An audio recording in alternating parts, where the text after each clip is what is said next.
Boa noite, amigos. Nós vamos continuar o capítulo 19 do livro Boa Nova, com o título Comunhão com Deus.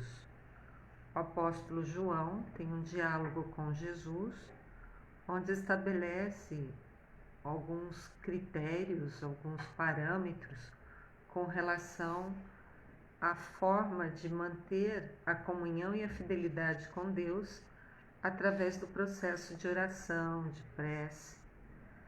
Então, nós vamos continuar a leitura e o comentário. O apóstolo escutou as observações do mestre, parecendo meditar austeramente, entretanto, obtemperou. Mas a oração deve ser louvor ou súplica? Então, João Evangelista provoca uma diferenciação para nós na atualidade sobre o processo de oração. O que podemos fazer na oração? O que devemos fazer? A oração deve ser um louvor, um agradecimento, uma exaltação, ou deve ser súplica, pedido? Ao que Jesus respondendo com bondade: por prece, devemos interpretar todo ato de relação entre homem e Deus. Olha que bacana, né? Que legal. Qualquer ato de relação entre a criatura e o Criador, isso é uma prece, é uma oração. Devido a isso, como expressão de agradecimento ou de rogativa, a oração é sempre um esforço da criatura em face da providência divina. Se podemos traduzir por uma linguagem mais simples, qualquer movimento, seja ele de agradecimento, seja ele de pedido, esse movimento se reflete como um esforço em que a criatura se move em direção à providência divina. Os que apenas suplicam podem ser ignorantes. Os que louvam podem ser somente preguiçosos. Olha só, sutilmente nos caracterizando que se permanecer na oração, na prece, apenas como petitório, isso é um estado de alma preguiçoso. Assim como se permanecer apenas no louvor, né, pode-se configurar um movimento também não efetivo, não edificante. Todo aquele, porém, que trabalha pelo bem com as suas mãos e com o seu pensamento, é filho que aprendeu a orar, na exaltação ou na rogativa, porque em todas as circunstâncias será fiel a Deus. Olha só, e ainda expande o Cristo Jesus ao falar para João e para nós na atualidade, de que a prece, sem a aplicação prática, sem o exercício, vai ficar apenas como uma exaltação, uma rogativa, sem que isso ressoe no tempo e no espaço para a alma imortal. Então é necessário ter as mãos e o pensamento no bem, para que a oração, seja ela rogativa, seja ela de exaltação ou de agradecimento, se faça com intensidade, se faça como um verdadeiro mecanismo de comunhão com Deus. Consciente de que a vontade do Pai é mais justa e sábia do que a sua própria. Então, no movimento de oração, podemos muito bem pedir, mas estar consciente de que o nosso pedido se faz mais como um movimento nosso de humildade, visto que o Pai sabe o que é que cada um de nós necessita e na justa medida, mas quando Cristo nos ensina a pedir, é num movimento de humildade, de se predispor a receber, mas tendo consciência, como fala Jesus aqui para João Evangelista, que a vontade do Pai é justa e sábia e deve estar acima da nossa vontade. E João ainda, com alguns ângulos de dúvida a respeito da prece e da oração como um mecanismo de comunhão com Deus, pergunta Jesus: e como ser leal a Deus na oração? Agora entrou num campo, já que Jesus acima falou de fidelidade a Deus, João então pergunta esse ângulo: como é ser leal a Deus na oração, na prece, ou na rogativa, ou no agradecimento? Evidenciando, segundo caracteriza Humberto de Campos, pela psicografia de Chico Xavier, evidenciando as suas dificuldades intelectuais.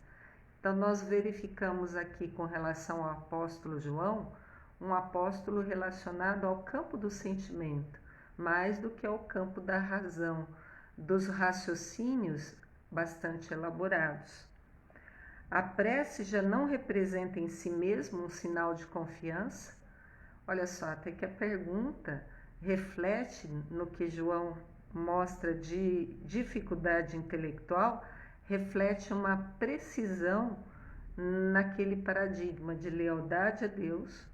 E se o Pai Celestial sabe de tudo, por que então deve se estar pedindo, agradecendo ou se louvando, se é que Ele sabe de tudo?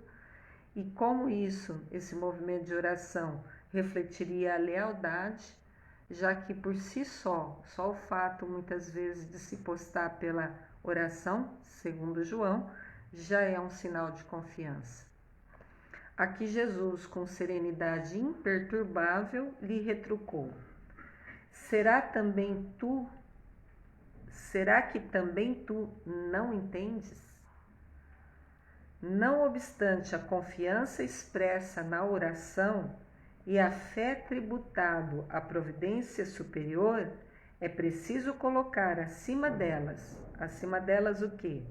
Acima da oração, a certeza de que os desígnios celestiais são mais sábios e misericordiosos do que o capricho próprio. Olha só, João está trazendo para nós um lado em que Jesus está caracterizando o que é muito próprio da criatura humana. O fato, muitas vezes, de se dirigir a um templo religioso, isso às vezes já dá a falsa ideia para o ser humano de que isso já é suficiente, né? Isso já é o bastante para que seja interpretado pelas forças superiores da vida como um sinal de confiança.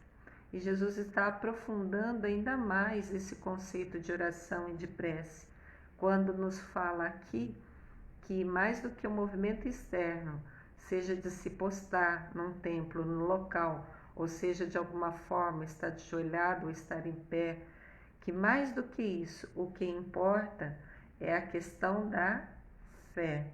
Então, olha o que fala, vou repetir novamente. É preciso colocar acima das orações a certeza de que os desígnios celestiais são mais sábios e misericordiosos do que o nosso próprio capricho.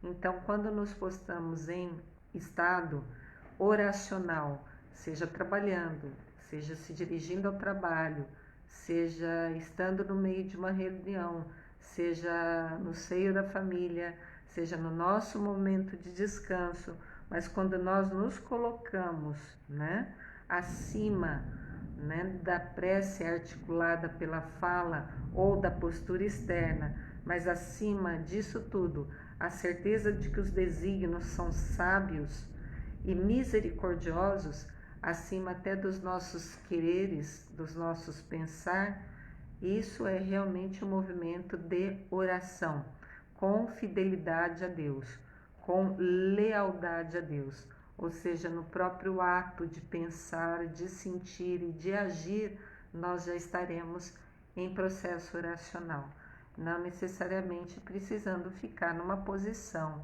ou num local específico, porque na verdade esse contato com Deus, um ser imaterial, mas que a tudo sabe, a tudo segue, na onipotência, onipresença, na impermanência, nós vamos nos aproximar dessa mente superior através do nosso estado íntimo de colocar acima de tudo uma certeza, uma segurança nas coisas que ainda nem aconteceram. É necessário que cada um se una ao Pai, comungando com a sua vontade generosa e justa, ainda que seja contrariado em determinadas ocasiões. Olha só, comungar com Deus, quer dizer, compartilhar com Deus a sua vontade, tendo na certeza de que ela é generosa e ela é justa, ainda que seja contrário ao que eu pense, a que eu sinta, dentro do meu contexto de ilusão, dentro do meu contexto de sonho ou de movimentos em situações, pessoas ou circunstâncias que ou estão mortas ou vão morrer algum dia, ou seja, que sejam puramente materiais. E Jesus então vai fazer uma pequena síntese. Em suma, é imprescindível que sejamos de Deus e não que sejamos de nós mesmos com total liberdade. É claro que a lei de ação e reação é uma lei justa, nos é concedida juntamente com o tempo para que venhamos a compreender o que é que Jesus aqui está nos falando, de que fazer a nossa vontade, mas que essa vontade seja a vontade de Deus, ou seja, não vai haver violência em nos constranger a pensar e a sentir da forma que não venhamos a querer. Mas qual que é a nossa fidelidade? Que o nosso querer esteja alinhado com a vontade superior. Eis aí o nosso papel, o nosso afã aqui na Terra. Alinhar a nossa vontade, que é uma vontade livre-arbítrio, que nos serve de ferramenta para aprendizado, mas é alinhar esse livre-arbítrio na vontade do Pai, na vontade das leis superiores, que são as que regem a vontade do Pai aqui no mundo da matéria. Continua Jesus. Quanto às lições dessa fidelidade, observemos a própria natureza. Olha só que bacana. Como a nos ensinar como crianças com mente ainda bastante infantil, então Jesus vai nos dar um paralelo de comparação de como deve ser essa fidelidade a Deus. E ele fala então que vai trazer um exemplo da natureza nas manifestações mais simples para que possamos compreender essa fidelidade a Deus. Dentro dela, dessa fidelidade a Deus, agem as leis de Deus. E devemos reconhecer que todas essas leis correspondem à sua amorosa sabedoria, constituindo-se suas servas fiéis no trabalho universal. Aqui traduzindo, a gente pode falar que Deus não opera na matéria. Deus, um ser imaterial, muitas vezes para que venhamos a entender, é caracterizado como espírito ou como amor, e ele não opera na matéria. Para que a vontade de Deus se faça ao longo do tempo, que é o instrumento dado para nós para alinhar a nossa vontade à vontade do Pai, para que isso seja realizado, ele estabelece então leis. Então não há operação direta de Deus na matéria, mas a partir dele, do Pai Celestial, é através dos filhos mais velhos desse Pai, ou seja, há um compartilhar, um delegar de atitudes, de leis que são estabelecidas para que a gente possa então, operando segundo essas leis, chegarmos a alinhar a nossa vontade com a vontade do Pai. Então é isso que Jesus está caracterizando para João Evangelista e que serve de ilustração para nós. Agem as leis de Deus, que devem ser tal como quem estabeleceu essas leis, Deus, portanto, uma amorosa sabedoria, e essa sabedoria em forma de leis que vai fazer o trabalho no universo todo, não só da Terra, mas para todo o universo. Já ouviste falar alguma vez que o Sol se afastou do céu? Cansado da paisagem escura da Terra, alegando a necessidade de repousar? A pretexto de indispensável repouso, teriam as águas privado o globo de seus benefícios em certos anos? Por desagradável que seja em suas características, a tempestade jamais deixou de limpar as atmosferas. Apesar das lamentações do que não suportam a umidade, a chuva não deixa de fecundar a terra. João, é preciso aprender com as leis da natureza a fidelidade a Deus. Então usa de exemplos bastante singelos para nos falar. Vou traduzir com outro exemplo agora do reino animal. A minhoca que fecunda a terra, traduzindo aquele elemento que ela põe para dentro e é metabolizado dentro dela, a terra, a areia, aquelas partículas de matéria inorgânica, e dentro dela recebe as secreções do seu tubo digestivo e depois é eliminado uma terra fértil chamada humus. Pois bem, aquela minhoca tem fidelidade a Deus. Por quê? Porque realiza o trabalho sem cogitar, sem deixar de fazer, ao longo do tempo, perseverantemente. Isso é fidelidade a Deus. É fazer segundo o propósito de cada um. Cada espécie tem seu propósito, cada elemento da natureza, chuva, vento, tem o seu propósito. A espécie humana, cada um de nós, por termos livre-arbítrio, também temos o nosso propósito, que varia de uma pessoa a outra, o que nós chamamos de cenário da vida, porque cada um tem um grau de evolução, cada um tem um tipo de família, cada um teve uma instrução, cada um está no patamar de evolução pelo tempo que já vivenciou e pelas várias experiências corpóreas que já teve.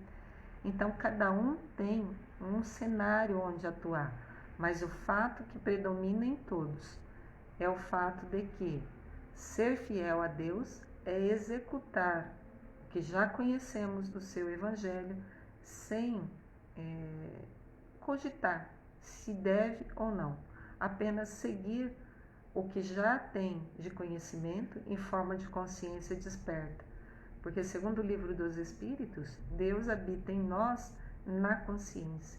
Então, à medida que vamos expandindo em conhecimento, em vivências, em experiências transcendentais, seja através de algum tipo de material que se estude ou de vivência que se tenha, colocar isso no dia a dia, através de pensamentos alinhados com Deus, sentimentos alinhados com mais próximo do amor universal e atitudes, ações que reflitam esse alinhamento, já se é considerado, segundo as leis da natureza, que são as grandes mestras produzidas por Deus na sua infinita misericórdia, já são o que se considera oração e, portanto, fidelidade a Deus. Quem as acompanha no mundo, planta e colhe com abundância. Observar a lealdade para com o Pai é semear e atingir as mais formosas searas da alma no infinito. Olha só, como conhecimento, ele leva a uma expansão de consciência, porque Jesus está caracterizando aqui para nós um Cristo encarnado que observar a lealdade a Deus é como semear para a produção de grande abundância de frutos, não só para nós, mas também capaz de, ao ser compartilhada, alimentar outros seres através do exemplo de nós, aqueles que estamos mais conscientes, fazendo-nos como se fosse um espelho a refletir Deus aqui mesmo na Terra. Vê, pois, que todo o problema da oração está em edificarmos, construirmos o reino do céu entre os sentimentos de nosso íntimo, compreendendo que os tributos divinos se encontram também em nós. É uma belíssima frase, porque encerra os seguintes conceitos: a oração edifica um reino, constrói um reino dos céus, um reino de harmonia, de abundância, de leveza, de conexão com Deus, nosso Pai. E aonde que se dá essa construção? No campo do sentimento. Portanto, se referindo a sentimento, normalmente nós apontamos no íntimo um órgão externo visível, que é o coração. Mas é para ambientar que é no campo íntimo da compreensão dos atributos de Deus, soberanamente justo e bom, onipresença, onisciência, impermanência. Esses são alguns dos atributos que nós conhecemos de Deus, mas é nesse conhecer, ambientar dentro de nós, no nosso íntimo, esses atributos de Deus que também se encontram dentro de nós. É algo um tanto, digamos assim, para quem não compreende o raciocínio, pode entrar num campo místico, mas é porque é de transcendência. Não se baseia em raciocínios puramente materiais, é mais uma experiência de vivência, ao que algumas religiões chamam de Espírito Santo. É uma ponte que existe entre Deus e nós, que nesse livro é colocado como Espírito amoroso de Deus, que habita em cada um de nós, pois é dar vazão, é entregar a nossa vontade a esse chip, a esse comando superior que existe em nós, já que somos filhos de Deus e temos na nossa genética espiritual a genética de Deus. Portanto, se nós conseguirmos deixar a nossa vontade, ceder a nossa vontade ilusória, passageira, material, que está morto, vai morrer algum dia, para alinhar-se com a vontade superior, com o que é válido para hoje, o que é válido para a eternidade, isso sim, se realmente será em essência, em espírito e vida, a verdadeira lealdade, fidelidade a Deus, ou seja, fiel àquilo que já se conhece, fiel ao que já se sabe dos ensinos canalizados por Cristo Jesus. O apóstolo João guardou aqueles esclarecimentos, cheio de boa vontade, no sentido de alcançar a sua perfeita compreensão. E assim relatou ao mestre, respeitoso: vossas elucidações abrem uma estrada nova para minha alma. Contudo, eu vos peço, com a sinceridade da minha afeição, me ensineis, na primeira oportunidade, como deverei entender que Deus está igualmente em nós. Então, na quarta-feira, quando terminaremos a leitura e reflexão desse capítulo, Jesus vai, na primeira oportunidade, mostrar na prática como é que é essa questão de Deus habitar em nós. Mas basicamente a gente pode adiantar que é fazermos, sentirmos, pensarmos dentro do que já conhecemos do Evangelho de Jesus, ou seja, obedecer ao conhecimento que são verdades imortais, universais, que já conhecemos. É apenas ambientá-la e, no esforço da vontade, ao longo do tempo, colocando-a em prática. Mas veremos um exemplo prático, em que Jesus vai demonstrar a João a sua solicitação de que, já que ele está com sincera afeição aos ensinos, para que seja igualmente demonstrado, não só para ele, mas para nós da atualidade, como é que se faz através do recurso da palavra, não apenas, mas também do exercício prático, essa questão de como ser fiel a Deus.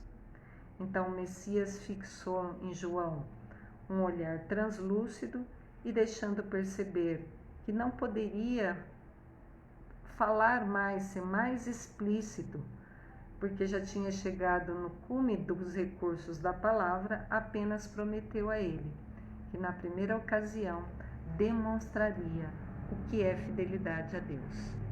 Então nos despedimos da noite de reflexão de hoje com os nossos sinceros votos de que a chuva que agora caiu aqui em São José do Rio Preto venha fecundar as nossas mentes na água viva, que é a simbologia do superior em nossas vidas.